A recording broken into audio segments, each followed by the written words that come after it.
Welcome to the last breakfast. Please enjoy the video. In this video, I will explain how to change an I20 door handle. It's a straightforward task you can complete at home with just a few basic tools. Before we begin, make sure you have your new door handle ready, along with a flathead screwdriver and a 10mm socket. Sometimes, a pair of needle nose pliers can also be helpful for removing any small, broken pieces. Now, let's get started on removing the old handle. First, locate the small plastic cap on the side of your door, near the handle, and carefully pry it off with your flathead screwdriver.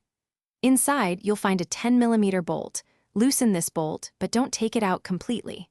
This allows you to pull out the lock barrel. With the lock barrel removed, slide the entire door handle towards the back of the car, and it should come right out.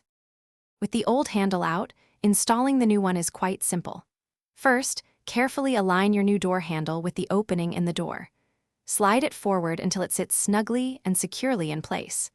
Next, reinsert the lock barrel, ensuring it aligns correctly with the handle's mechanism. Finally, tighten that 10mm bolt you loosened earlier to firmly secure the lock barrel and the new handle.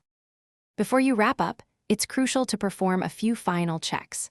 Pull the new door handle several times to ensure it operates smoothly and consistently. Also, check that your door locks and unlocks properly using both your key and remote.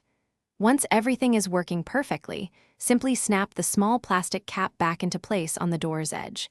You've successfully replaced your I20 door handle. Thanks for watching. If this was helpful, leave a like and consider subscribing. See you next time.